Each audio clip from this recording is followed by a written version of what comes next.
So I've never actually taken a video of this thing. Not really that interested in it otherwise, and at least I don't know if I'm going to start making videos and traveling around and doing a homestead thing. I might as well just take videos, random. Nothing really impressive, but everyone seems to give me attention with it, too much attention. Nothing shiny, nothing impressive about it. It's got over 500,000 miles on it. It's a 1990 7.3 IDI. That's why I bought it. Well, I bought it for the diesel. I bought it for the plow that came with it, and I bought it for the Quigley conversion because I already have one, and I figured that the worst case scenario, I got extra parts. And this was just a purchase on a whim. I think it was back in 2014 or 15, the winter, I don't remember. But it was, go away fly. It was during a snowstorm actually when I picked it up. But yeah, I bought it and just wanted it because the diesel. And here I am. It's got over 500,000 miles on it, and I didn't expect to be driving it this long. I really was planning on just rebodying it. It was supposed to be a box truck at one time, but that box truck became a trailer. And I kind of like it as a trailer, so I don't think I'm going to go that route. And plus, you know, 6 off-road tires instead of 4. Plus the spare, it gets pretty expensive. But it's been fun. It doesn't owe me a dime. It's done amazing things, more than I ever expected it to. I mean, my first long trip was coming out this way, and I was a little concerned because it was in such bad shape, and it's just neglect. You know, it's tired, but it keeps going. Finally found a practical use for these mask things. But yeah, it's a work in progress like everything else. I'm not going to show the inside because, well, that'll be in a later time when I actually figure out what route I'm going with it. It's been a work van, but now it's just been a everything van. I call it the flexible flyer because when I'm off camber, it's just the whole body flexes, and if you're off camber, you really can't open a door and close it again. But I got a specific body waiting for it. I got 2 bodies on hold right now. One for the other project, because the other one I did a body swap on it, but outside forces always seem to entertain me, and I always allow them in, and yeah, so that one's going to be probably ready for a rebody by the time I get to it. I was kind of liking it. The only thing I didn't like about it was the club wagon, but it had the dual tanks, had the V8, it was very clean. The floors are really immaculate in it. I prefer the older bodies, they're better made. I don't like the 90s, they skipped spot welds, and it's just not, it doesn't hold up. I found the older ones I've had over the years. I've had a lot of these 4-wheel conversions, and the older ones, they really held up. They were really sturdy. There was a lot more pride in America back then. You know, the bean counters didn't quite get in there either and subtract things to save money. But she's definitely due for a new body. I mean, it's, like I said, I didn't expect to do this long. But it's been a fun little experience patching it and keeping it going. And who knows how much further she'll go before, I don't think it's ever going to quit. I mean, she runs on just about anything. Got some minor air intrusion issues. The injectors look like they're the original ones. It's hard to believe, but at this age, I'm not surprised with anything. But it's been real. It's been real for sure. I can't wait to get the bodies in line and get the other one done, get this one done. This was supposed to be second after the first, and well, the first one's still kind of in transition, and like I said, by the time I get to it on the priority list, I'll be ready to do another body swap, and I guess I'll make that body into something, maybe another trailer or something. Who knows? But I like experimenting. I have too many ideas, just not enough time that I devote to myself. And I'm finally deciding that instead of investing in other people's dreams and visions of grandeur, I'll just focus on myself and try to, focus on my things. I've put a lot of things aside and cast a lot of things away.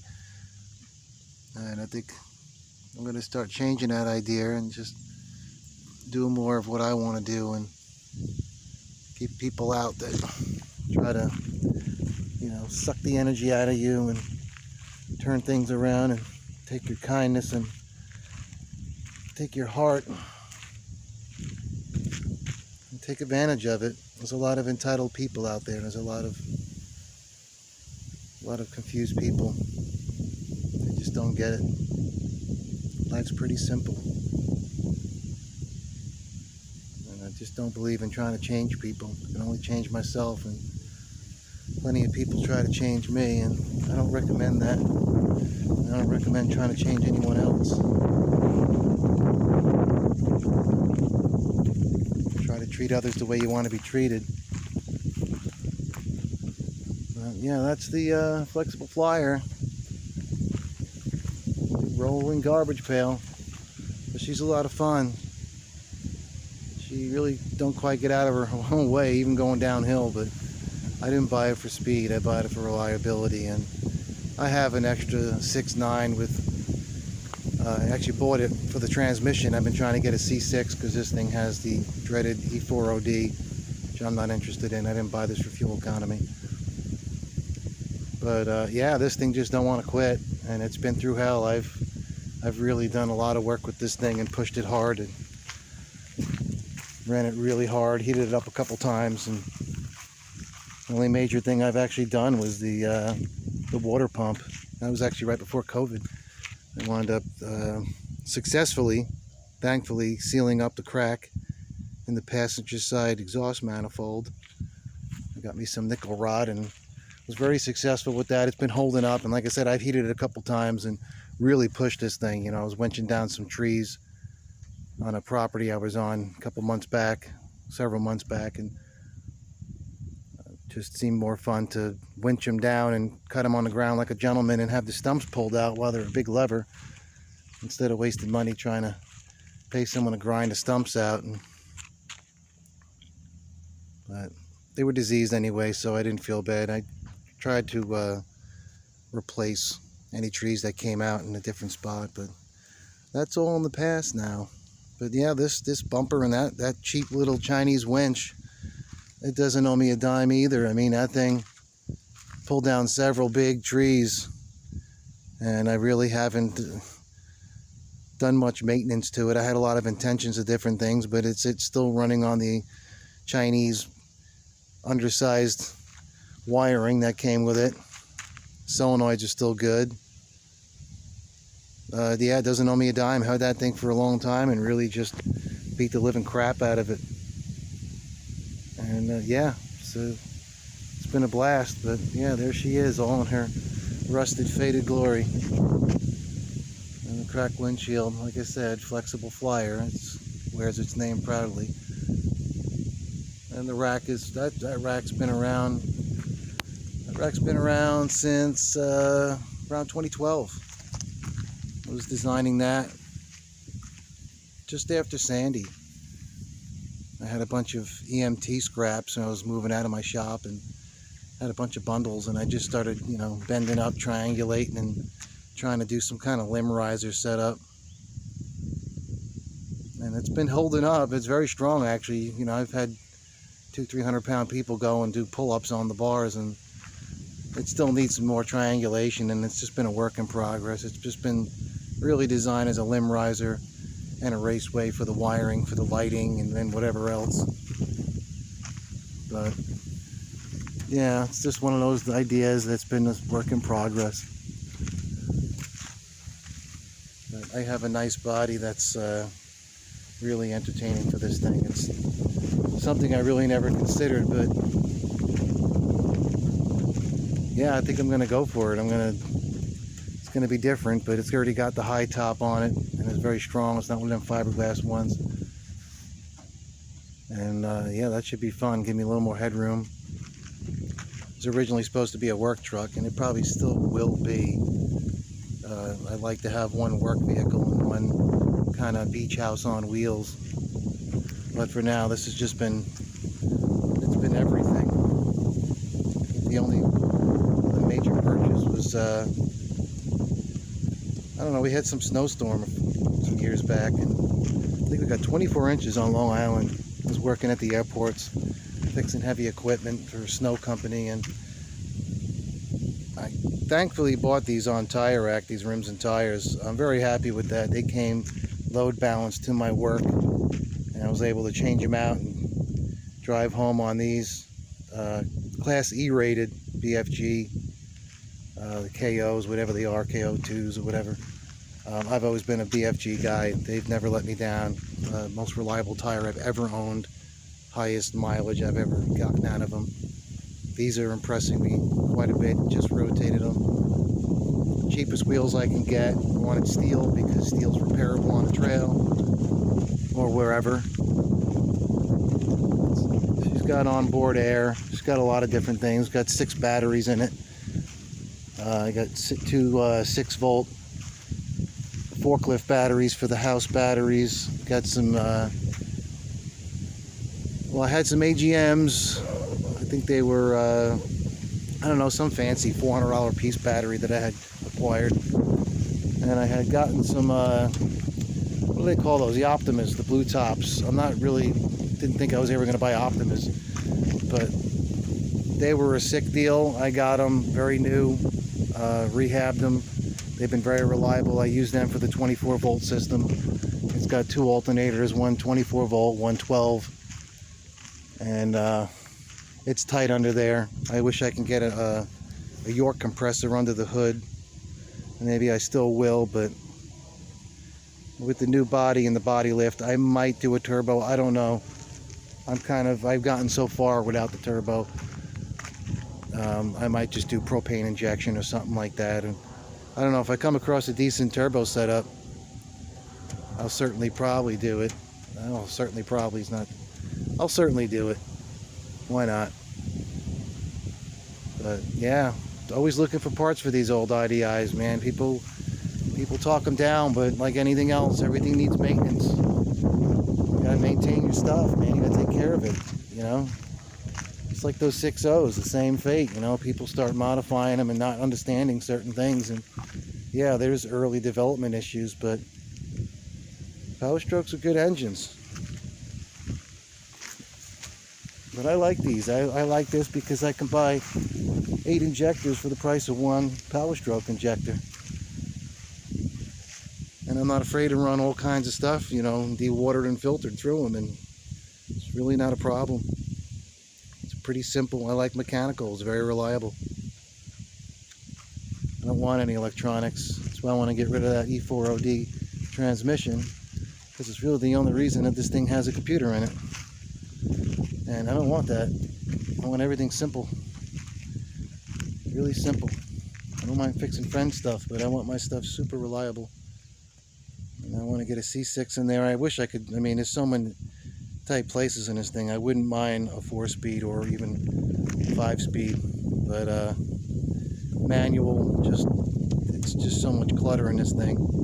And around, you know, tri-state area, this northeast, the traffic. If I was somewhere out in the southwest, I would probably have done that already, but I'll deal with the automatics for now. But yeah, there she is.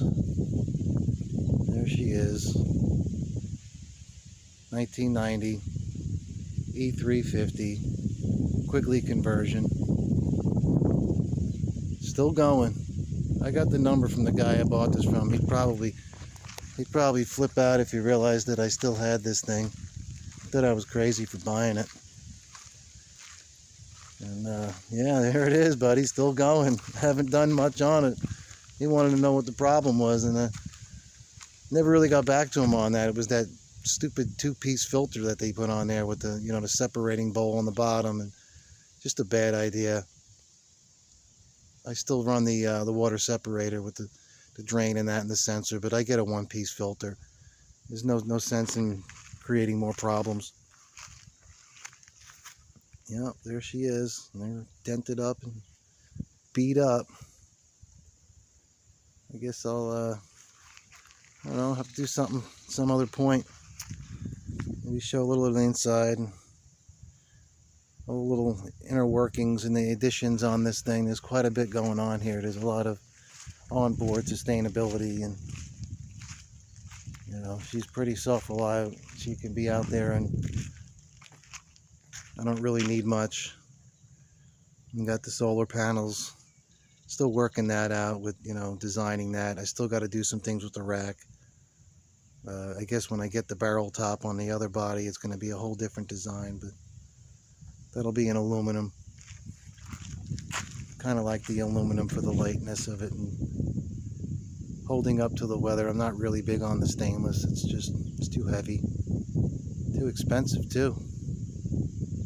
But yeah, there she is. Might as well start documenting now before I really start changing things. I don't know what else to show. It's really not much. There's not much to look at, but it amazes me that I get so many people that just seem to go crazy over it. You know, I understand kids, you know, but yeah, a lot of people I wouldn't expect. Just always really asking about it and thumbsing up, and just, I don't know, with all the pretty little new trucks out there and all the brand new high-end conversions.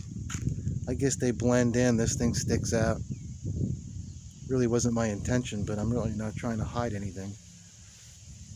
But I'm really not a big attention seeker either. So yeah, it's kind of what's getting my challenge with doing anything on YouTube. I came up with the name in the midst of the COVID thing, and I kind of been bouncing around, and I just figured, yeah, well, here's my home instead of where I was, and I figured, yeah, well, this is great. This appeals to people. A lot of people are home instead of being at the gym, instead of being at the supermarket, instead of being at the beach, and that's all opening up now, and here I feel I'm finally free to kind of do this stuff. But it made sense to me. You know, and here it's applying more. Here's my home instead of where I was. I don't mind homesteading, but I don't mind traveling either. I mean, if I can get set up on a property and do some maintenance and things like that, I'm just not that outgoing, you know. I don't just go at what comes to me. Don't really seek things out. I'm not really savvy on these I can be, but these internet things really don't appeal to me. It's like, I was up last night and I'm thinking, all these people have Instagrams, and it's like, well, I'm not really an Instagram person, but I guess if it's not for me and it's just for some channel, and maybe my whole goal is to kind of inspire other people. You know, if I could do what I've done with this thing, and you know, the shape it's in, and I mean, I'm a mechanical person, though. I mean, I maintain my stuff, but you know, there's a lot of people that live vicariously through these internet people. They don't really have to. You know, some people I understand. You know, it's just a great avenue for them to really get out and see the world and see how fun life is, how simple it can be. We'll see where it takes me. See if I fall off and just not looking to make any money, not looking to get fancy. I got a piece of used foam stuffed in my microphone hole just to keep the wind down. Hopefully it works. But it's to inspire people to get out and, you know, get off the couch, get away from that TV. Just stop with the TV. TV's out to control you, and then YouTube is pretty much the same way, and everything today is, but you have more control over it. There's a lot of information out there. There's a lot of good people. There's a lot of good causes. There's a good balance. So it's better to endure the commercials on YouTube and at least have a balance of what you want to hear. There's a lot of really good information out there. There's a lot of adventure out there. There's a lot of beautiful country. This is a beautiful country we live in. You should really enjoy it.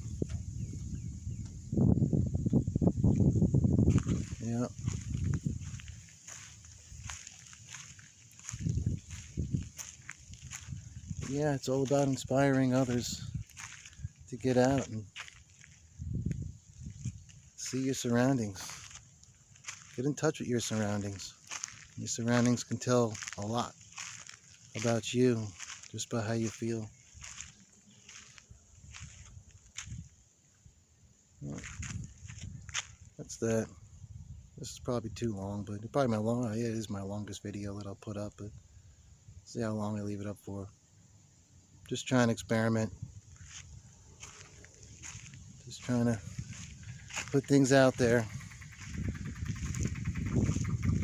But yeah. Have a great weekend, everybody. And remember, get out there. Find yourself.